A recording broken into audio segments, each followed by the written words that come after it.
성도님들, 낭만이 넘치는 태평양 한가운데를 향해 하는 크루즈에 올라타 있다고 생각해 보시기 바랍니다. 시원한 바닷바람을 맞으며 걱정을 내려놓고 꿈 같은 여행을 떠나는 기분이 얼마나 행복하겠습니까? 그러나 만약 크루즈 직원들이 모두 사라지고 선장만 남게 된다면 그 행복한 마음이 금세 사라질 것입니다. 그럼에도 선장이 있는 한 선객들은 어느 정도 안심할 수 있을 것입니다. 선장은 풍부한 경험과 바다에 대한 지식을 바탕으로 배를 항구까지 안전하게 인도할 수 있는 리더이기 때문입니다. 하지만 만약 그 선장이 넓은 태평양 한가운데서 기계결함으로 인해 방향을 잃는다면 어떻겠습니까? 낭만적인 크루즈 여행은 순식간에 공포의 여행으로 변할 것입니다. 그렇지만 선장이 자신의 역할을 명확히 이해하고 행동한다면 기계결함이 있더라도 승객들은 그의 전문성과 경험을 믿고 따를 것입니다. 이처럼 선장은 단순히 배를 운전하는 사람이 아닙니다.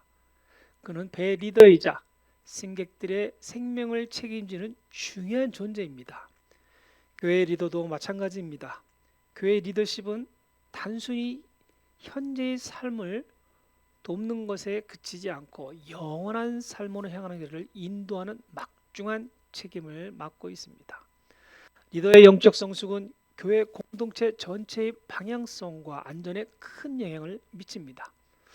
여기 계신 성도님들 모두 리더이기에 오늘 우리는 리더의 영적 성숙이라는 주제로 하나님께서 원하시는 리더의 모습에 대해 나누고자 합니다. 하나님께서는 당신의 뜻을 이루기 위해 믿음의 사람들을 세우셨습니다.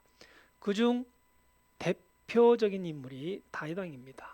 다윗은 하나님의 마음에 합한 리더였고 이스라엘을 강국으로 이끈 영웅이었지만 그에게도 흠과 죄가 있었습니다. 다윗은 우리아의 아내 밧세바가 자신의 아이를 임신한 사실을 알고 이를 감추기 위해 우리아를 전쟁터의 위험한 전선으로 보내 죽게 했습니다. 성경은 이 일을 두고 하나님께서 매우 불쾌히 여기셨다고 기록하며 나단 선지자를 통해 다윗의 죄를 책망하셨습니다. 나단은 부자가 가진 자의 유일한 어린 양을 빼앗은 비유를 들려주며 다윗의 죄를 깨닫게 했고 다윗은 즉시 내가 여호와께 죄를 범하였노라고 회개했습니다. 또한 다윗은 인구 조사를 통해 자신의 교만을 드러냈습니다. 그는 군사력과 국가의 강대함을 과시하고자 요압에게 이스라엘과 유다의 인구를 조사하도록 명령했습니다.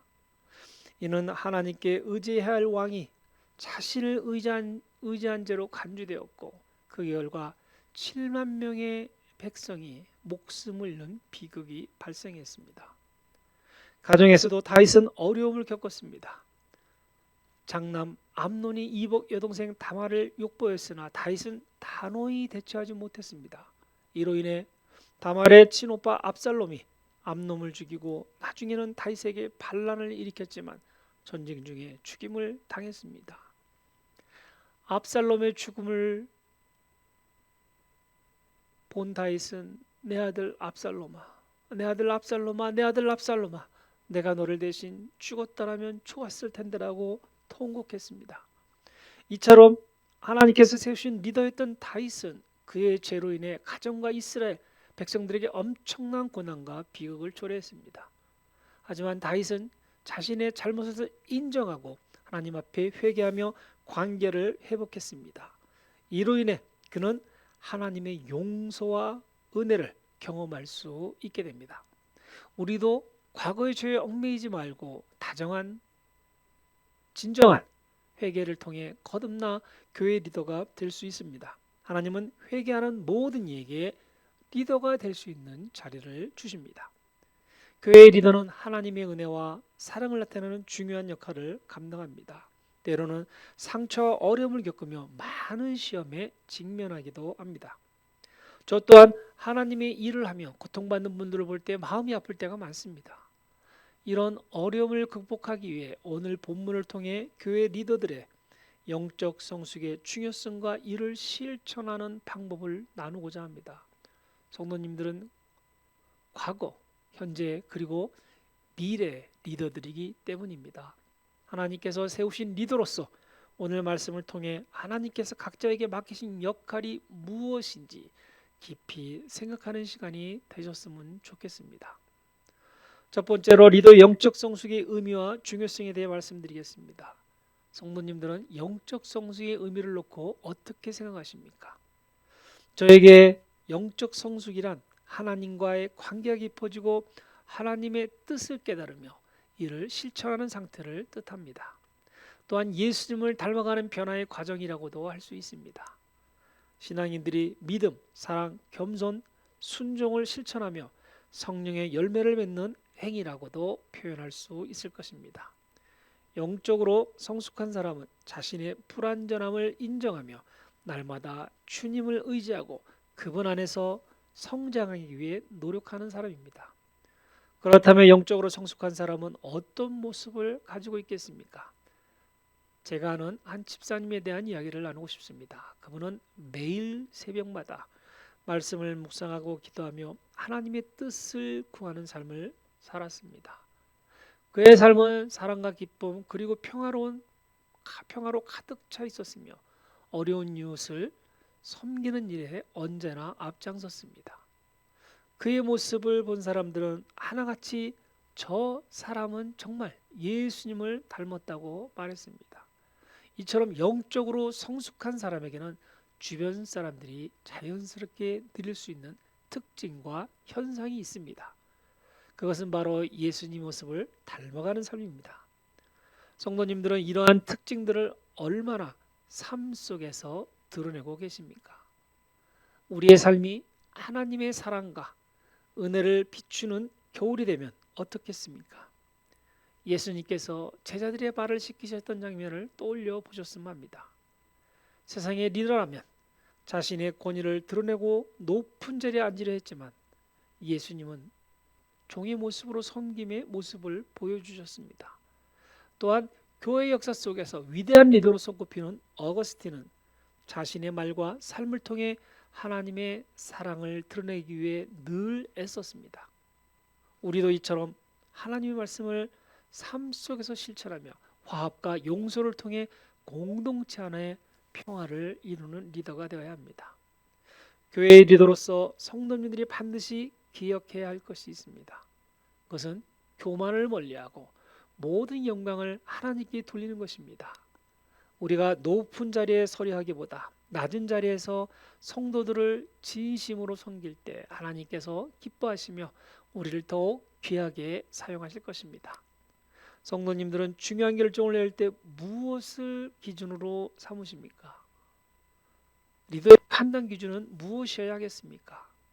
우리의 생각이나 감정에 의지하면 실수할 수 있지만 하나님의 말씀을 기준으로 삼을 때 우리는 올바른 길을 걸을 수 있게 됩니다. 성숙한 리더는 언제나 하나님의 말씀을 따라 선택하며 그분의 뜻을 신뢰합니다. 말씀을 기준으로 결정하는 것이 습관이 된다면 우리의 영적 성숙은 더욱 깊어질 것입니다. 성도님들이 하나님의 뜻에 따라 걸어 그 삶은 공동체에서도 선한 영향을 끼치고 하나님께 영광을 돌리게 될 것입니다. 이 말씀을 들으시며 나는 리더가 되기 위해 더욱 신앙생활을 위해 노력했다고 결심하시는 분도 계실 것입니다. 반대로 이대로가 좋사오니 하며 현 상태에 머무시고자 하는 분도 계실지 모릅니다.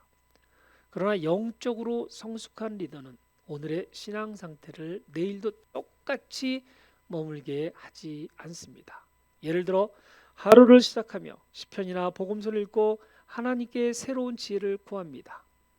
기도할 때도 단순히 자신의 필요만을 구하는 것이 아니라 교회 공동체와 성도들을 위해 충고하며 하나님의 뜻을 간구합니다. 이 과정을 통해 하나님께서는 여러분의 헌신과 노력을 기뻐하시며 리더들을 더욱 귀하게 사용하실 것입니다. 우리가 아무리 좋은 말씀을 듣고 배우더라도 신앙을 실천하지 않으면 아무 소용이 없습니다. 성도님들 이번 한 주간 말씀을 묵상하며 제가 제시하는 실천 중 한 가지라도 시도해 보시기를 원합니다.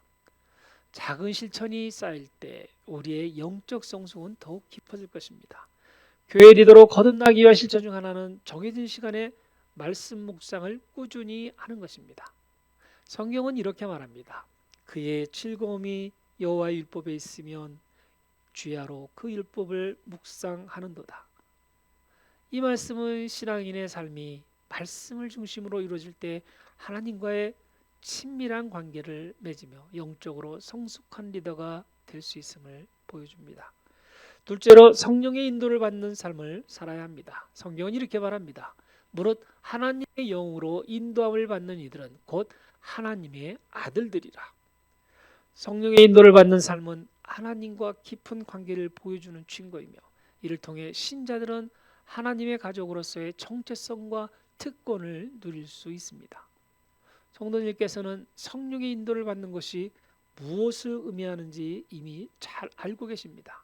하지만 이를 삶 속에서 어떻게 실천하고 계시는지 다시 한번 돌아보는 기회로 삼으시기 바랍니다. 셋째로 성령의 열매 중 하나라도 맺어보는 것입니다. 성경은 이렇게 말합니다. 성령의 열매는 사랑과 희락과 화평과 오래 참음과 친절과 선함과 믿음과 온유와 절제니 그러한 것을 반대할 법이 없느니라. 이 열매들은 성령께서 믿는 자들의 삶 속에서 맺게 하시는 귀한 성품들로 우리가 하나님의 뜻에 따라 살아가고 있음을 보여주는 분명한 증거가 할 수 있습니다. 성도님께서도 이번 한 주 동안 이 성령의 열매 중 하나를 마음에 품고 실천하며 맺어보시길 권합니다. 넷째로 낮은 자가 되어보는 것입니다. 성경은 이렇게 말합니다. 나의 형제들아 너희는 많은 선생들이 되지 말라. 이는 우리가 더 큰 정죄를 받을 줄 알민지라. 이 구절은 가르치는 직분의 중요성과 그 무게를 깨닫게 하며 이를 맡는 성도들에게 신중함과 경건한 삶을 요구합니다. 성도는 겸손히 믿음의 바탕이 되어야 합니다. 많은 것을 소유하고 많이 배운 것은 분명 개인의 자랑이 될 수 있습니다. 하지만 그 자랑이 예수님 안에 있지 않다면 그것은 진정한 자랑이 아닙니다. 진정한 리더는 자신을 낮추며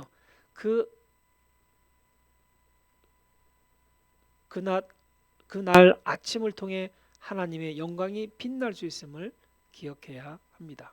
한 주간 동안 이 네 가지 실천 중 하나를 선택해 보시면 어떻겠습니까? 말씀 묵상, 성령의 인도받기, 성령의 열매 받기, 낮은 자 되기 등 하나를 선택하여 실천하며 삶 속에서 하나님의 인도하심을 경험하시기 바랍니다. 작은 실천이 결국 쌓여 영적 성숙으로 이끌어 갈 것입니다. 리더의 신앙이 성숙해질수록 세상적인 유혹과 시험을 감당해야 합니다. 사단은 마치 부패한 과일처럼 우리의 삶을 유혹합니다. 예를 들어 금전적 욕심, 권력 추구, 잘못된 관계의 유혹은 처음에는 우리의 삶을 풍요롭고 만족스럽게 만들 것처럼 보이지만 결국에는 우리의 영혼과 신앙을 파괴하게 됩니다. 이러한 유혹은 종종 우리의 약한 순간을 노리고 다가옵니다. 유혹을 이겨낼 수 있는 방법은 바로 말씀의 갑옷을 입는 것입니다. 사단은 진리를 왜곡하고 우리의 판단을 흐리게 만들어 하나님의 길에서 벗어나게 하려 합니다. 때로는 이 정도쯤이라는 생각을 심어 우리의 마음을 무디게 하고 죄의 심각성을 축소시킵니다. 하나님의 말씀을 붙잡지 않는다면 우리는 쉽게 사단의 계략에 넘어갈 것입니다. 그렇다면 성도님들은 이런 상황에서 어떤 선택을 하시겠습니까? 겉보기에는 달콤해 보이는 유혹을 따르시겠습니까? 아니면 하나님의 전신갑주를 입고 진리를 붙잡으시려 하시겠습니까? 에베소서 6장 11절은 이렇게 권면합니다. 너희는 마귀의 술책에 대항하여 설 수 있도록 하나님의 전신갑주를 입으라. 유혹을 분별하고 이기는 방법은 진리를 붙잡고 기도로 깨어있는 것입니다. 사단의 전략은 언제나 겉보기에는 매력적으로 보이지만 그 끝은 파멸로 이어집니다. 하나님의 말씀을 깊이 묵상하고 성령님의 인도하심을 구하며 믿음의 공동체 안에서 책임감 있는 관계를 유지하는 것이 중요한 것입니다. 예를 들어 유혹이 찾아올 때 성경 말씀을 선포하며 이를 물리치는 연습을 할 수 있어야 합니다. 예수님께서 광야에서 시험을 받으실 때 하신 것처럼 우리도 하나님의 말씀으로 유혹을 대적해야 합니다. 또한 유혹에 흔들릴 때 즉시 하나님께 도움을 구하는 짧은 기도라도 마음을 새롭게 할 수 있어야 합니다. 교회 리더들과 성도들은 깨어있어 유혹을 이기고 하나님의 지혜로 살아가는 것입니다. 우리가 연약한 자라도 하나님의 능력은 완전하십니다. 유혹을 대적하고 진리를 따르기 위해 하나님의 말씀과 기도로 무장하는 성도님들이 되어야 합니다. 이렇게 할 때 우리는 더 성숙한 리더로서 하나님께 영광을 돌리고 성도님들에게도 선한 본이 될 것입니다. 세 번째로 현대교회 리더들은 사역의 무게로 인해 종종 고립감을 느낍니다. 성도님들도 이와 같은 경험을 해보셨습니까? 끝없이 이어지는 요구와 기대 속에서 자신의 필요를 뒤로 미룬 적은 없으십니까? 혹시 어느 순간 하나님과의 관계마저 희미해지는 것처럼 느끼신 적도 있었을 것입니다.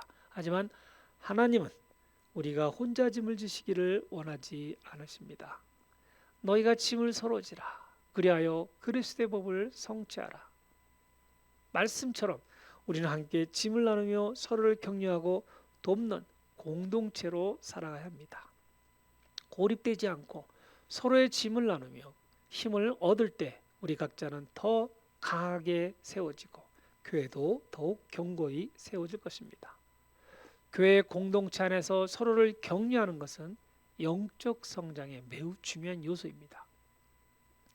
격려는 때로 단순한 말 한마디에서 시작될 수 있습니다. 예를 들어 당신의 섬김이 큰 은혜가 되었습니다. 우리 함께 기도할까요? 라는 따뜻한 말이 리더들에게 큰 힘이 될 수 있다는 것입니다. 이러한 격려의 말들은 우리를 더 힘있게 만들고 사역에 대한 열정을 더욱 불러일으키게 합니다. 또한 정기적인 교제 모임을 통해 서로의 신앙을 나누고 어려운 일에 함께 기도하며 나아갈 때 공동체는 더욱 든든히 세워질 것입니다. 성도님들 주변의 동료 리더들과 대화를 나누고 하나님께 재충전의 시간을 구해보시기 바랍니다. 함께 나누고 기도하며 서로를 격려하는 가운데 우리 모두는 더 강한 믿음과 공동체를 이루어갈 수 있습니다. 리더가 고립감을 극복하기 위해서는 믿음의 공동체 안에서 정서적, 영적 지지를 받아야 합니다. 다른 리더들과의 교제를 통해 서로를 격려하고 배우는 시간이 필수적입니다. 또한 하나님 앞에서 고요히 머물며 재충전하는 시간을 의도적으로 만들어야 합니다. 리더와 성도 사이에 열린 대화는 고립된 현실을 벗어나는 데 큰 도움이 됩니다. 서로 용기를 주는 대화를 통해 고립을 극복하고 서로의 짐을 나누는 가운데 교회 리더들은 더욱 온전한 사역과 섬김을 이어갈 수 있을 것입니다. 결국 교회 리더로서 가장 중요한 것은 먼저 하나님의 말씀을 사랑하는 것입니다. 성령님의 인도하심에 순종하고 삶 속에서 성령의 열매를 맺으며 살아갈 때 우리의 리더십은 더욱 견고해지기 때문입니다. 우리는 낮은 자로 섬기며 하나님 앞에서 겸손히 우리의 사명을 감당할 때 진정한 리더십을 발휘할 수 있을 것입니다. 사단의 시험은 예상치 못한 순간에 다가옵니다. 사단은 우리가 영적으로 성장할수록 더 강하게 시험하고 유혹합니다. 또한 리더로서 감당해야 할 외로움과 도전도 있습니다. 그러나 우리는 흔들리지 말아야 합니다. 하나님께서 함께 하시기에 우리는 어떤 상황에서도 승리할 수 있을 것입니다. 하나님의 뜻을 따르며 모든 상황에서 겸손히 섬기고 하나님을 의지하는 삶을 살 때 우리 안에서 진정한 리더십이 나타납니다. 사단의 유혹과 외로움, 도전 속에서도 하나님은 우리에게 항상 힘과 지혜를 주시며 우리는 그분의 능력 안에서 이기게 됩니다. 우리가 의지하는 분은 세상을 이기신 주님이시기 때문입니다. 먼저 시험이 올 때 즉시 기도로 하나님께 나아가십시오. 또한 에베소서 6장 11절 말씀처럼 하나님의 전신갑 들고 말씀을 무기로 삼으십시오. 분노와 갈등이 생길 때 유순한 데다운 진노를 삭히나 과격한 말은 화를 일으킨다는 말씀을 떠올리면 화평을 이루도록 노력할 수 있게 될 것입니다. 시험과 유혹이 올 때 즉시 하나님의 말씀을 붙들고 기도로 승리하시는 우리 성도님들이 되시기를 바랍니다. 오늘 말씀을 통해 리더로서의 영적 성숙이 왜 중요한지 다시금 확인했습니다.